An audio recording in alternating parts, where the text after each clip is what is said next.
नमस्कार साथियों। आज अपन फिजिकल एजुकेशन के एक महत्वपूर्ण टॉपिक व्यक्तित्व के बारे में पढ़ेंगे। व्यक्तित्व के बारे में विस्तार से हम देखते हैं कि व्यक्तित्व की क्या परिभाषा है और किस प्रकार व्यक्तित्व बनता है। तो व्यक्तित्व यूरोपीय देशों की विचारधारा है। जो व्यक्तित्व है वो यूरोपीय देशों की विचारधारा है। यहीं पर इस दृष्टिकोण का प्रादुर्भाव हुआ। यूरोप में ही व्यक्तित्व जो है, उस व्यक्तित्व की जो विचारधारा है उसका प्रादुर्भाव हुआ यूरोप में। आगे है कि व्यक्तित्व अंग्रेजी के पर्सनालिटी जो शब्द है उससे बना है, और पर्सनालिटी का जो लैटिन भाषा में पर्सोना होता है। लैटिन भाषा में पर्सनालिटी को पर्सोना कहते हैं।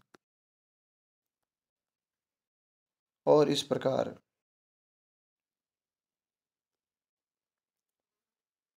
पर्सोना जो होता है उसका अर्थ होता है नकाब कह सकते हैं उसको, मोखेटा कह सकते हैं उसको, और वेशभूषा। ये चीज़ें हम मुखौटा के लिए लैटिन भाषा का जो पर्सोना उसका अर्थ होता है। आगे व्यक्तित्व में अभिप्राय, जो व्यक्तित्व का जो अभिप्राय होता है वो अभिप्राय बाहरी होता है, शरीर के बाहरी होता है। बाहरी यानी कि दिखाई देता है ये अभिप्राय, और जो दिखाई देता है उसी को अपन उसका व्यक्तित्व बताते हैं। अगला है व्यक्तित्व की शुरुआत परिवार से होकर समाज से होती है। व्यक्तित्व की जो शुरुआत है वो परिवार से, उसके बाद समाज में उसकी पूर्ण होती है। व्यक्तित्व जो बच्चा जन्म लेता है उसके बाद वो अपने सबसे पहले अपने व्यक्तित्व अपने परिवार के अनुसार होता है। जिस प्रकार का परिवार होता है उसी प्रकार का बच्चे का व्यक्तित्व सीखता है, और फिर वो उस व्यक्तित्व को समाज से जुड़ता है, और समाज से जुड़कर उसमें वो व्यक्तित्व पूर्ण होता है। अगला है कि प्राचीन अवधारणा। इसकी जो व्यक्तित्व की प्राचीन अवधारणा थी वो बाहरी थी, लेकिन वर्तमान परिप्रेक्ष्य में हम देखते हैं तो वर्तमान परिप्रेक्ष्य में इसका बाह्य और आंतरिक दोनों है। आंतरिक व्यक्तित्व और बाह्य व्यक्तित्व दोनों देखा जाता है। व्यक्तित्व दो शब्दों से मिलकर बना है। व्यक्ति प्लस तत्व व्यक्तित्व होता है। व्यक्ति में जो तत्व होते हैं यानी कि जिस प्रकार उसमें गुण होते हैं उन तत्वों से व्यक्तित्व बनता है। जो व्यक्तित्व उसका किसी व्यक्ति का व्यक्तित्व सकारात्मक हो सकता है और नकारात्मक भी हो सकता है। इसमें है कि आलपोर्ट ने व्यक्तित्व जैविक जैवीय रासायनिक और जैवीय भौतिकी के रूप में मानता है। आलपोर्ट है, उसने व्यक्तित्व को सामान्य और जैव भौतिकी के रूप में मानता है, उनका मानना है। अब अपन देखते हैं व्यक्तित्व की अवधारणा। व्यक्तित्व की अवधारणा किसी व्यक्ति का, जैसे सामान्य अवधारणा है जो हम मानते हैं सब लोग सामान्य है, वो है कि व्यक्ति का जो सर्वांगीण विकास व्यक्तित्व है, जिस प्रकार का उसका सभी पूरा विकास होता है, ऑल ओवर डेवलपमेंट होता है, वही उसका व्यक्तित्व सामान्यता ये मानना। लेकिन वाटसन के अनुसार साइकोलॉजिस्ट वाटसन है, उसके अनुसार लंबे समय तक जांच करने के बाद जो हम कुछ करते हैं वही व्यक्तित्व है।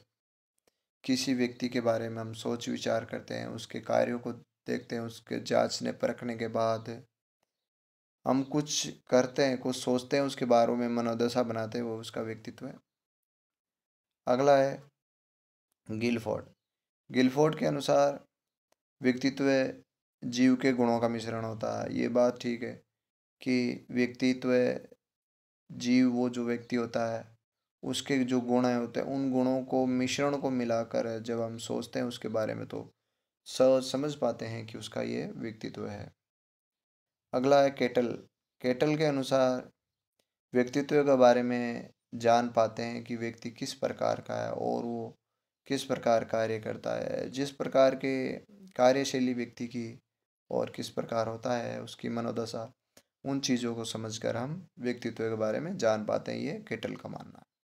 अगला, ऑलपोर्ट के अनुसार ऑलपोर्ट कहता है कि व्यक्तित्व व्यक्ति के मनोदैहिक गुणों का मिश्रण है। ऑलपोर्ट के अनुसार है कि व्यक्ति व्यक्ति के मनोदैहिक, उसके मन और शरीर के गुणों का जो मिश्रण होता है, मिश्रण के बाद जो उसकी आदत होती है, वो ही क्या है, व्यक्तित्व है। ये ऑलपोर्ट का कहना। अगला है, व्यक्तित्व की कुछ विशेषताएं होती है कि व्यक्तित्व की विशेषता क्या क्या होती है। जैसे सामाजिकता होता है, व्यक्तित्व सामाजिक रूप से जुड़ा होता है। किसी का व्यक्तित्व गतिशीलता होता है, संकेतात्मक व्यक्तित्व होता है, आत्मा की एकाग्रता होती है किसी की, एक निश्चितता बनाए रखता है, समायोजन की प्रवृत्ति पाई जाती है, मनोदेही को प्रवृत्ति होती है, शारीरिक और मानसिक रूप से स्वस्थ व्यक्तित्व हो सकता है, और आत्म केंद्रित व्यक्तित्व होता है। ये इस प्रकार की व्यक्तित्व की ये विशेषताएं होती है, इस प्रकार का व्यक्तित्व हो सकता है। अगला है, व्यक्तित्व को प्रभावित करने वाले कुछ कारक हैं।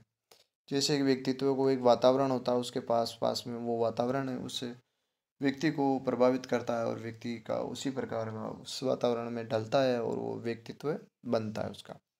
अगला है, वातावरण के साथ साथ पर्यावरण किस प्रकार का है, किस प्रकार का पर्यावरण है, किस प्रकार के वातावरण में रहता है और किस प्रकार की चीज़ खाता पीता है, वो उसके व्यक्तित्व में होता है। अगला, मनोवैज्ञानिक कारक भी उस पर प्रभावित करता है कि साइकोलॉजी के हिसाब से भी उसके ऊपर प्रभाव पड़ता है। अगला, जैवीय कारक, किस प्रकार का जैवीय कारक है उसको भी प्रभावित करता है, और उस वंशानुक्रम का भी प्रभाव पड़ता है उसके ऊपर। और शारीरिक रचना उसकी किस प्रकार की है, जिस प्रकार की शारीरिक रचना हो उस रचना का प्रभाव भी पड़ता है। परिवार का प्रभाव भी पड़ता है और विद्यालय का प्रभाव भी उसके ऊपर पड़ता है। इस प्रकार हम कह सकते हैं कि व्यक्तित्व को हम किस प्रकार स्पष्ट करते हैं। तो ये कुछ वस्तुएं, चीज़ें थी, आज अपन ने व्यक्तित्व के बारे में देखा है। तो साथियों, कल और मिलेंगे शारीरिक शिक्षा के एक अन्य टॉपिक के साथ। तब तक के लिए जय हिंद, वंदे मातरम।